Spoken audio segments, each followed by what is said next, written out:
എല്ലുകളുടെ ആരോഗ്യം നമുക്കിന്ന് വളരെ ഇമ്പോർട്ടൻ്റ് ആണ്. കാരണം നമുക്ക് രണ്ട് കാലിൽ എണീറ്റ് നടക്കണമെങ്കിൽ നമുക്ക് എല്ലുകളും അതുപോലെ തന്നെ സന്ധികളും മസിൽസും എല്ലാം കൂടി ചേർന്ന് പ്രവർത്തിക്കുമ്പോഴാണ് നടക്കാറ്. ഈ അടുത്തിടെയായിട്ട് ഒരുപാട് പേരിൽ കണ്ടുവരുന്ന ഒരു കണ്ടീഷനാണ് പെട്ടെന്ന് ചെറിയ വീഴ്ചയിൽ പോലും എല്ലുകൾ പെട്ടെന്ന് പൊട്ടിപ്പോവുക. ബാത്റൂമിലൊന്ന് തെന്നി വീഴുമ്പോൾ നടുവിന് ഫ്രാക്ചർ ആവുക, അല്ലെങ്കിൽ ചെറിയൊന്ന് വണ്ടിയിൽ നിന്നൊക്കെ സ്ലിപ്പായി ഒന്ന് വീണാൽ തന്നെ കൈത്തണ്ടയൊക്കെ പെട്ടെന്ന് പൊട്ടിപ്പോകുന്ന ഒരു കണ്ടീഷൻ. ഈ കണ്ടീഷനെ നമ്മൾ മെഡിക്കലി ഓസ്റ്റിയോപോറോസിസ് എന്നാണ് പറയുന്നത്. കാരണം എല്ലുകൾക്ക് ബലമില്ലാതെ പെട്ടെന്ന് പൊട്ടിപ്പോകുന്ന കണ്ടീഷൻ. ഈ വീഡിയോയിലൂടെ നമുക്ക് ഓസ്റ്റിയോപോറോസിസിനെ കുറിച്ച് നോക്കാം. ഞാൻ ഡോക്ടർ പ്രിയ, Q&D ഹെൽത്ത് കെയറിലെ ഹോമിയോപ്പതിക് ഫിസിഷ്യനാണ്.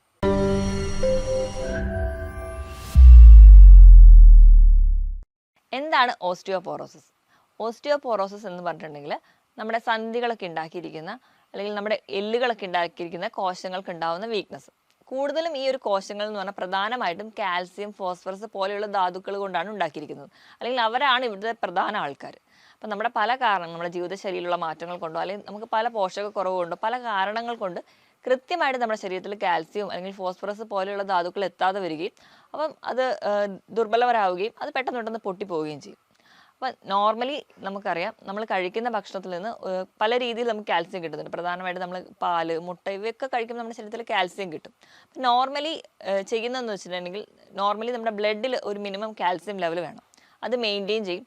അതിൽ കൂടുതൽ കാൽസ്യം വരുമ്പം ഇത് എല്ലുകളിൽ പോയി അടിയുകയാണ് ചെയ്യുക. അതുപോലെ തന്നെ എപ്പോഴാണോ നമ്മുടെ രക്തത്തിൽ കാൽസ്യത്തിൻ്റെ ലെവൽ കുറയുക, ആ സമയം തൊട്ട് നമ്മുടെ എല്ലുകളിൽ നിന്ന് ഈ കാൽസ്യം ബ്ലഡിലേക്ക് വലിച്ചെടുക്കുകയും ചെയ്യും.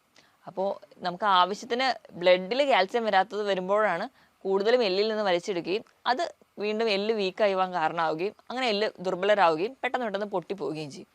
അപ്പോൾ ഈ ഒരു കാരണങ്ങളാണ് പ്രധാനമായും പറയുന്നത്. ഈ എല്ലിൻ്റെ ഉള്ളിലുള്ള മജ്ജ അല്ലെങ്കിൽ മാട്രിക്സ് എന്ന് പറയുന്നത് പ്രധാനമായിട്ടും ഒരു 30 വയസ്സ് വരെയാണ് അതിൻ്റെ ഒരു കംപ്ലീറ്റ് ഡെവലപ്മെൻറ്റ് നടക്കുന്നത്. അപ്പോൾ ഈ ഒരു പ്രായത്തിൽ നമുക്ക് എന്തെങ്കിലുമൊക്കെ ഉണ്ടാകുന്നത്, അതായത് നമ്മൾ ജനിച്ചു തൊട്ട് ഒരു 30 വയസ്സ് വരെ നമുക്ക് എന്തെങ്കിലും പോഷകക്കുറവോ അല്ലെങ്കിൽ മറ്റു പല കാരണങ്ങളും മറ്റു അസുഖങ്ങൾ കൊണ്ട് കൃത്യമായിട്ടൊരു കാൽസ്യം നമ്മുടെ ശരീരത്തിൽ കിട്ടാതെ വരുന്നത് കൊണ്ടാണ് കൂടുതലായിട്ടും ഇന്ന് ഓസ്റ്റിയോപോറോസിസ് എന്ന് പറയുന്ന ഒരു കണ്ടീഷൻ ഉണ്ടാകുന്നത്. നമുക്ക് ഓസ്റ്റിയോപോറോസിസ് ഉണ്ടാവാനുള്ള കാരണങ്ങൾ എന്തൊക്കെയാണെന്ന് നോക്കാം. ഒന്നാമത് അമിതവണ്ണം തന്നെയാണ്. അമിതവണ്ണം മറ്റു പല ജീവിതശൈലി രോഗങ്ങൾക്ക് ഒരു കാരണമാകുന്നത് പോലെ തന്നെ ഓസ്റ്റിയോപോറോസിസിന് കാരണമാകുന്നുണ്ട്. കാരണം ആവശ്യത്തിന് അമിതവണ്ണം എന്ന് പറയുമ്പോൾ നമുക്ക് നല്ല ഭക്ഷണങ്ങൾ കഴിച്ചിട്ടായിരിക്കണമില്ല ഈ ഒരു അമിതവണ്ണം വന്നത്. നമ്മൾ ഹൈ കലോറി ആയിട്ടുള്ള ഒരുപാട് മധുര പലഹാരങ്ങളും പാനീയങ്ങളും ഒക്കെ കഴിച്ചിട്ടായിരിക്കും കൂടുതൽ പേർക്ക് ഈ അമിതവണ്ണം ഉണ്ടാകുന്നത്.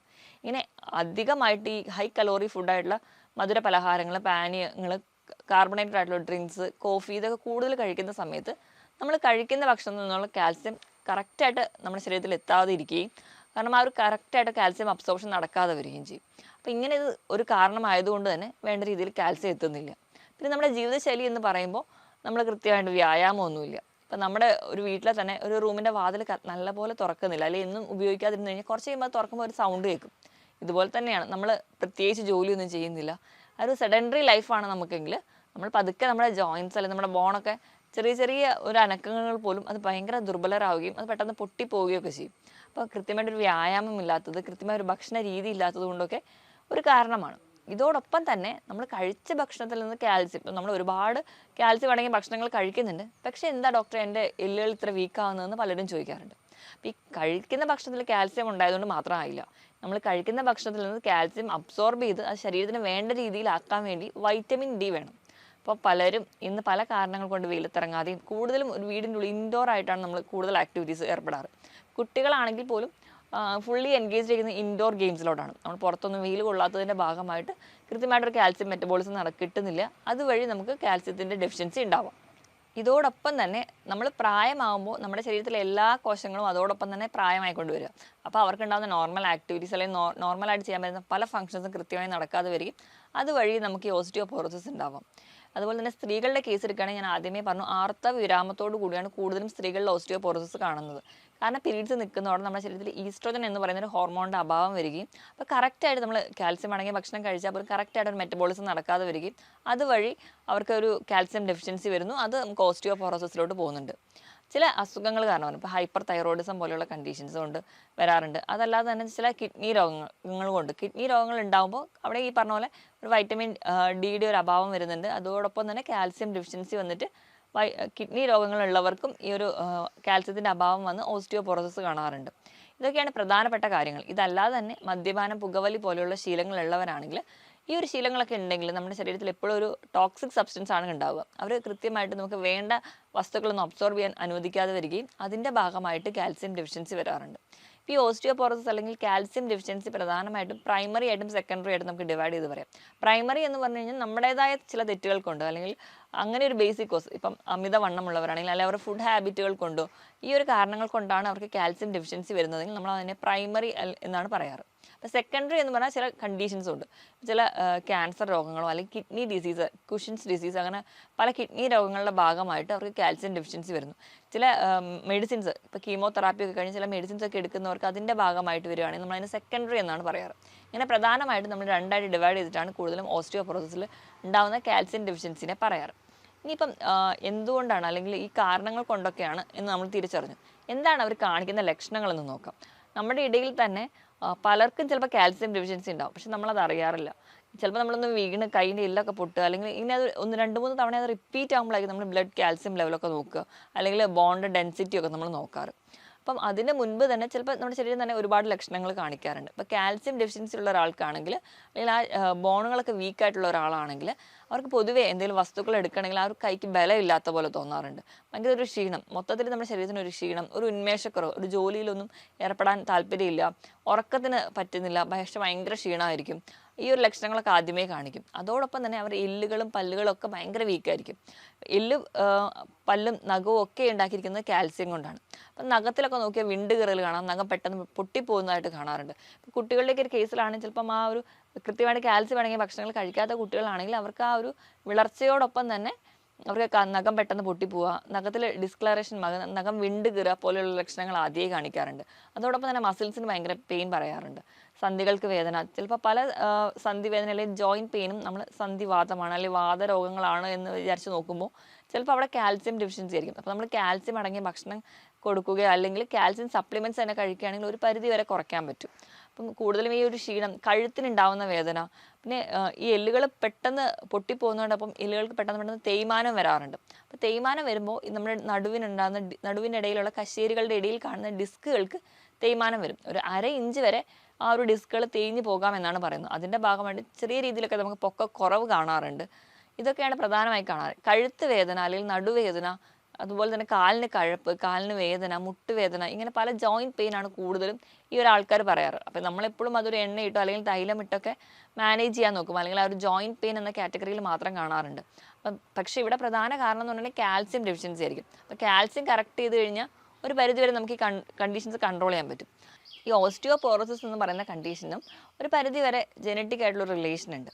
അപ്പോൾ അതുകൊണ്ട് തന്നെ നമ്മുടെ വീട്ടിൽ ആർക്കെങ്കിലും അച്ഛനും അമ്മയ്ക്കൊക്കെ ഉണ്ടെങ്കിൽ നമ്മളെപ്പോഴും അതിനെക്കുറിച്ചൊരു ബിവെയർ ആയിരിക്കണം. അല്ലെങ്കിൽ നമ്മൾ കഴിക്കുന്ന ഭക്ഷണം അത് കാൽസ്യം അടങ്ങിയിട്ടാണ് അല്ലെങ്കിൽ കൃത്യമായിട്ട് അബ്സോർബ് ചെയ്യുന്നതെന്ന് ഉറപ്പ് വരുത്തണം. ഇപ്പോൾ രാവിലെ എണീക്കുമ്പോഴേ ചിലപ്പോൾ ചില ആൾക്കാർക്ക് സന്ധിവേദന പറയാറുണ്ട്. അതുപോലെ തന്നെ നെഞ്ചിൻ്റെ ഭാഗത്ത് വേദന, ഭയങ്കര ജോയിൻറ്റ് പെയിനും, പേശികൾക്ക് വേദന, ചെറിയ കൂനൽ അനുഭവപ്പെടുക, നമുക്ക് നിവർന്ന് നിൽക്കാൻ പറ്റുന്നില്ല, നമ്മുടെ കാലുകൾക്ക് അല്ലെങ്കിൽ മുട്ടുകൾക്കൊരു വളവ് തോന്നുക, കാൽപാദങ്ങൾക്കൊരു വളവ്, ഇങ്ങനത്തെ കംപ്ലയിൻസ് ഒക്കെ കാണിക്കുന്നത് ചിലപ്പോൾ ഒരു പക്ഷേ നിങ്ങൾക്ക് നാളെ ഓസ്റ്റിയോപോറോസിസ് വരുന്നതിന് മുൻപുള്ള ലക്ഷണങ്ങളായിരിക്കും. അതിന് മുൻപായിട്ട് നമ്മൾ ചിലപ്പം ആ ഒരു എല്ലുകൾ പൊട്ടിപ്പോകുന്ന കണ്ടീഷൻസല്ലോ, അല്ലെങ്കിൽ ചിലപ്പോൾ നമ്മൾ അറിയാതെ ബാത്റൂമിൽ തെന്നി വീണു, ഇപ്പോൾ നടുവിന് എന്തെങ്കിലും കംപ്ലയിൻ്റ് ഒന്ന് വീണു, ഫ്രാക്ചറായി, പിന്നെയും വേണ്ടിയിട്ട് നമ്മൾ നടക്കും. പക്ഷെ അപ്പോൾ നമ്മൾ ശ്രദ്ധിക്കാതെ പോവുകയാണെങ്കിൽ ചിലപ്പോൾ നമ്മൾ ചെറിയൊരു വീഴ്ച തന്നെ കൈ തണ്ട പൊട്ടുന്നത് കാണാം. അങ്ങനെ പല പല ഫ്രാക്ചേഴ്സ് ആയിട്ട് പ്രസൻറ്റ് ചെയ്യുന്നത് കാണാം. ഇങ്ങനെയുള്ള ഈ ഒരു കംപ്ലയിൻസ് എന്ന് പറഞ്ഞാൽ പ്രധാനമായിട്ടും കാൽസ്യം ഡെഫിഷ്യൻസി ആണെന്ന് എല്ലാവരും ഓർക്കുക. അതിനനുസരിച്ച് വേണം നമ്മുടെ ഭക്ഷണം മോഡിഫൈ ചെയ്യുകയാണെങ്കിൽ ഒരു പരിധി വരെ നമുക്കിത് കുറയ്ക്കാൻ പറ്റും. ഓസ്റ്റിയോപോറോസിസ് ഒക്കെ ആവുന്നതിന് മുൻപ് തന്നെ നമ്മുടെ ശരീരം കാണിക്കുന്ന ചെറിയ ചെറിയ ലക്ഷണങ്ങൾ, ഇപ്പോൾ നഖത്തിലുണ്ടാകുന്ന വിണ്ടുകീറലോ അല്ലെങ്കിൽ പൊട്ടലോ, റെക്കറൻ്റ് ആയിട്ട് നഖം പോയി വരിക, അങ്ങനെയൊക്കെ നിൽക്കുകയാണെങ്കിൽ നമ്മളത് ഡോക്ടറെ തന്നെ കൺസൾട്ട് ചെയ്യാൻ വേണ്ടി ശ്രദ്ധിക്കുക. ഡോക്ടറുടെ കൺസൾട്ടേഷൻ എടുക്കുമ്പോൾ ഡോക്ടർ ബ്ലഡ് റൂട്ടീനിൽ നമ്മൾ ബ്ലഡ് റൂട്ടീൻ ചെയ്യുന്നതിനോടൊപ്പം തന്നെ വൈറ്റമിൻ ഡി നോക്കാറുണ്ട്. അതോടൊപ്പം തന്നെ ബോൺ ഡെൻസിറ്റിയുടെ ഡെക്സാ സ്കാൻ ചെയ്യാറുണ്ട്. അപ്പോൾ ഒരു പാരമ്പര്യമായിട്ട് ഒക്കെ ഇങ്ങനെ ഒരു കംപ്ലയിൻറ്റ്സ് ഉള്ളവരാണെങ്കിൽ അത് നേരത്തെ ഇടയ്ക്കൊന്ന് ചെക്ക് ചെയ്യുന്നത് വളരെ നല്ല, ഒരു 25-30 വയസ്സ് കഴിയുമ്പോൾ തന്നെ ഇടയ്ക്കൊക്കെ ഡെക്സാ സ്കാൻ ചെയ്യുന്നത് വളരെ നല്ലതാണ്. നോർമലി അതിൻ്റെ ഒരു റേറ്റ് എന്ന് പറഞ്ഞിട്ടുണ്ടെങ്കിൽ 0 ലെവലിലാണ് നോർമലായിട്ടുള്ള ആൾക്കാരിൽ നിൽക്കാറ്. അപ്പം ബോൺ ഡെൻസിറ്റി ആ ഒരു ടെൻഡൻസി ഉള്ളവർക്കാണെങ്കിൽ അത് നെഗറ്റീവ് വാല്യൂയിലോട്ട് പോകാറുണ്ട്. അപ്പം അങ്ങനെ ഒരു വാല്യൂ ഒക്കെ കാണിക്കുകയാണെങ്കിൽ നിങ്ങൾ എന്തായാലും ഡോക്ടറെ തന്നെ കൺസൾട്ട് ചെയ്യുക. ഡോക്ടറുടെ കൺസൾട്ടേഷൻ എടുക്കുകയാണെങ്കിൽ നമുക്ക് കൃത്യമായ ഒരു ഡയറ്റ് ഫോളോ ചെയ്യുക. അതോടൊപ്പം തന്നെ മെഡിസിൻ കൂടെ കഴിക്കുകയാണെങ്കിൽ ഒരു പരിധി വരെ നമ്മുടെ എല്ലുകൾക്ക് ഉണ്ടാകുന്നതായ ബുദ്ധിമുട്ടുകളൊക്കെ കുറയ്ക്കാൻ പറ്റും. പിന്നെ എക്സ്റേ ഒക്കെ എടുക്കുകയാണെങ്കിൽ നമുക്ക് ഒരു പരിധി വരെ എല്ലിൻ്റെ തേയ്മാനോ അല്ലെങ്കിൽ എല്ലിലുണ്ടാകുന്നതായ ചെറിയ മാറ്റങ്ങളും കണ്ടുപിടിക്കാൻ പറ്റും. അപ്പം ഇനി നമ്മൾ എന്തൊക്കെയാണ് അതിൻ്റെ മാനേജ്മെൻറ്റ് സൈഡെന്ന് നോക്കാം. ഏറ്റവും ആദ്യം നമ്മൾ ഭക്ഷണത്തിൽ എന്തൊക്കെ മാറ്റം വരുത്തണം എന്നാണ് ആദ്യം തന്നെ നോക്കേണ്ടത്. നമുക്ക് എല്ലാവർക്കും അറിയാം കാൽസ്യം കുറയുക അല്ലെങ്കിൽ കാൽസ്യം വേണമെന്ന് പറയുമ്പോൾ നമ്മൾ ആദ്യമേ പറയുന്നത് പാലും മുട്ടയും കഴിച്ചാൽ മതി, അതങ്ങ് മാറിക്കോളും, അല്ലെങ്കിൽ കാൽസ്യം ഡെഫിഷ്യൻസി ഒക്കെ മാറിക്കോളും. പക്ഷെ നമ്മൾ ഓർക്കേണ്ടത് ഒരു ദിവസം നമുക്ക് വേണ്ട കാൽസ്യം ലെവൽ എന്ന് പറഞ്ഞാൽ 1 ഗ്രാമാണ്. അപ്പം നമ്മളൊരു ഗ്ലാസ് പാൽ കുടിച്ചു കഴിഞ്ഞാൽ അതിനകത്ത് 100 മില്ലിഗ്രാം മാത്രമേ പാലിൽ നിന്ന് കിട്ടുന്നുള്ളൂ. അപ്പം നമുക്ക് 1 ഗ്രാം വേണ്ടടുത്ത് 1 ഗ്ലാസ് പാൽ കുടിച്ചു കഴിഞ്ഞാൽ ഒരിക്കലും ആ ഒരു കാൽസ്യം ഡെഫിഷ്യൻസി മാറില്ല. അപ്പോൾ നമുക്കത് കൃത്യമായിട്ട് മാറണമെങ്കിൽ നമ്മൾ ഒരു ദിവസം ഒരു 1-1.5 ലിറ്ററോളം പാൽ കുടിക്കണം. അതെന്തായാലും നമുക്ക് പോസിബിൾ അല്ലാത്തത് കൊണ്ടും അല്ലെങ്കിൽ അത് കഴിച്ച് കഴിഞ്ഞാൽ നമുക്ക് മറ്റു ഗുണങ്ങളൊന്നും കിട്ടുന്നില്ലാത്തത് കൊണ്ടും പാല് മാത്രം കൊണ്ട് നമുക്ക് കാൽസ്യം ഡെഫിഷ്യൻസി മാറില്ല. പാലിനോടൊപ്പം തന്നെ അല്ല അതിനേക്കാളും കൂടുതൽ കാൽസ്യം റിച്ച് ആയിട്ടുള്ള പല ഭക്ഷണങ്ങളും നമ്മുടെ ഇടയിലുണ്ട്. പക്ഷെ നമ്മളത് വേണ്ട രീതിയിൽ കഴിക്കാത്തതുകൊണ്ടാണ് നമുക്ക് ഈ ഒരു ഡെഫിഷ്യൻസി വരുന്നത്. പാല് നിങ്ങൾക്ക് കഴിക്കാം. ഇപ്പോൾ മുട്ട കഴിക്കുകയാണെങ്കിൽ ഒരു 100 ഗ്രാം മുട്ട എടുക്കാൻ അതിനകത്ത് 50 മില്ലിഗ്രാം മാത്രമാണ് കാൽസ്യം അടങ്ങിയിട്ടുള്ളത്. അപ്പോൾ നിങ്ങൾ പാലും മുട്ടയൊക്കെ കഴിക്കുന്നതിനോടൊപ്പം തന്നെ നിങ്ങൾ വളരെ പ്രധാനമായിട്ട് ധാന്യങ്ങൾ കഴിക്കേണ്ട ഒന്നാണ് റാഗി അല്ലെങ്കിൽ മുത്താറി. അതിൽ ഭയങ്കരമായിട്ട് കാൽസ്യം അയൺ ഒക്കെ റിച്ച് ആണ്. അതുകൊണ്ട് തന്നെയാണ് നമ്മൾ 6 മാസം അല്ലെങ്കിൽ ഫീഡിങ് ടൈം തുടങ്ങുമ്പോൾ തന്നെ കുട്ടികൾക്ക് ആ ഒരു റാഗി കൊടുക്കുന്നത്. കാരണം അതിൽ ഒരു 100 ഗ്രാമൊക്കെ എടുക്കുകയാണെങ്കിൽ ഒരു 340 മില്ലിഗ്രാമോളം അതിൽ കാൽസ്യം ഉണ്ട്. അപ്പോൾ ആ ഒരു ഏജ് തൊട്ടേ നമ്മളത് ആ ഒരു ടൈം തൊട്ടേ നമ്മളത് ഫീഡ് ചെയ്യുന്നുണ്ടെങ്കിൽ അത് കാൽസ്യം നമുക്ക് അത്രയും ഇമ്പോർട്ടൻ്റ് ആണ് നമ്മുടെ എല്ലുകളുടെയും പല്ലുകളുടെയും ഒക്കെ വളർച്ചയ്ക്ക് വേണ്ടിയിട്ട്.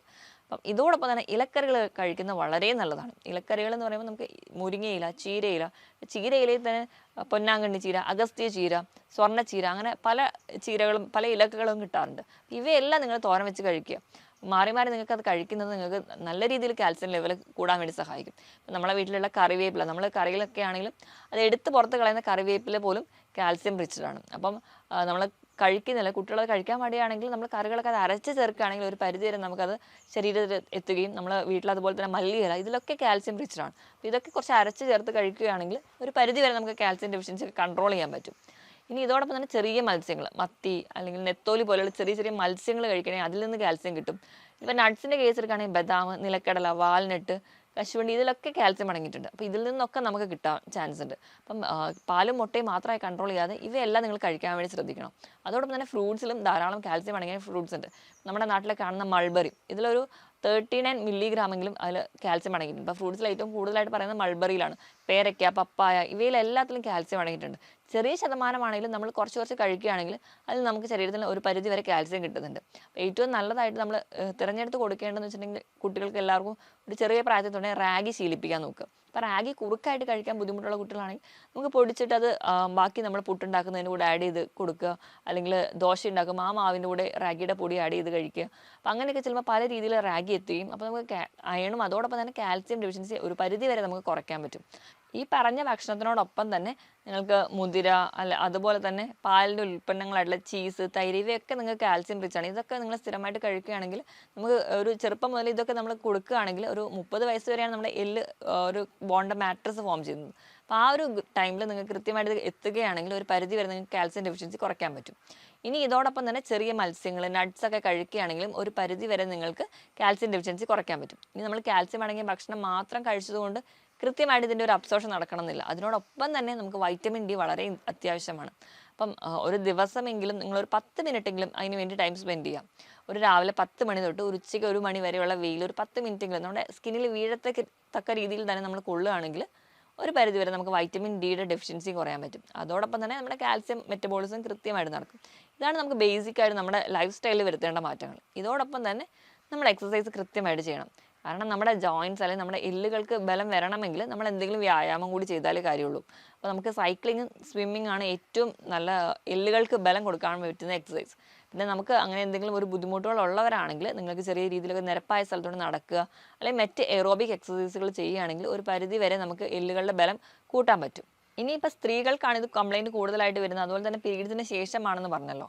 അപ്പം ആ ഒരു ഈസ്ട്രോജൻ ഡെഫിഷ്യൻസി ഉള്ളവരാണെങ്കിൽ അതുകൂടി പ്രോപ്പർ ചെയ്യാൻ വേണ്ടിയിട്ട് നിങ്ങൾക്ക് ചേന, സോയാബീൻ പോലെയുള്ള ഈസ്ട്രോജൻ കണ്ടന്റ് ആയിട്ടുള്ള ഭക്ഷണങ്ങൾ കഴിക്കാവുന്നതാണ്. അപ്പോൾ നിങ്ങൾക്ക് ഒരു പരിധി വരെ നിങ്ങളുടെ ശരീരത്തിൽ ലോസ് ഉണ്ടായിട്ടുള്ള ഈസ്ട്രോജൻ്റെ ലെവൽ നിങ്ങൾക്ക് ഒരു പരിധി വരെ മെയിൻറ്റെയിൻ ചെയ്യാൻ പറ്റും. അതുവഴി നമുക്ക് കാൽസ്യം മെറ്റബോളിസം കൃത്യമായിട്ട് നടത്താനും പറ്റും. ഈ ഭക്ഷണങ്ങളൊക്കെ നിങ്ങൾ കൃത്യമായിട്ട് കഴിക്കുക, കൃത്യമായിട്ട് വ്യായാമം ചെയ്യുക, കൃത്യസമയത്ത് കിടന്നുറങ്ങാനും എണീക്കാനും ശീലിക്കുക. അതോടൊപ്പം തന്നെ ആവശ്യത്തിന് വെള്ളം കൂടി കുടിക്കുകയാണെങ്കിൽ ഒരു പരിധി വരെ നമുക്ക് ഈ എല്ലുകളുടെ ആരോഗ്യമൊക്കെ മെച്ചപ്പെടുത്താം. ഓസ്റ്റിയോപോറോസിസ് പോലെയുള്ള കണ്ടീഷൻസ് കംപ്ലീറ്റ് ആയിട്ട് മാറ്റാനും പറ്റും. അപ്പോൾ നമുക്ക് ഒരു കംപ്ലയിൻറ്റ് അല്ലെങ്കിൽ ഓസ്റ്റിയോപോറോസിസ് പോലെ ഒരു കണ്ടീഷനിലോട്ട് വന്നു കഴിഞ്ഞിട്ടുണ്ടെങ്കിൽ പെട്ടെന്ന് വീഴ്ചകളും പെട്ടെന്ന് എല്ലുകൾ പൊട്ടുന്ന ഒരു കണ്ടീഷനിലോട്ട് പോകും. ഇപ്പോഴും ആ ഒരു കോംപ്ലിക്കേഷനിലോട്ട് പോകുന്നതിന് മുൻപ് അത് വരാതിരിക്കാൻ വേണ്ടി മാക്സിമം എല്ലാവരും ട്രൈ ചെയ്യുക. ഞാൻ ഈ പറഞ്ഞ കാര്യത്തിൽ എന്തെങ്കിലും ഡൗട്ട് ഉണ്ടെങ്കിൽ നിങ്ങൾക്ക് താഴെ കാണുന്ന നമ്പറിൽ കോൺടാക്ട് ചെയ്യുക. മറ്റൊരു ഹെൽത്ത് ടോപ്പിക്കുമായിട്ട് വീണ്ടും കാണുന്നത് വരെ നന്ദി.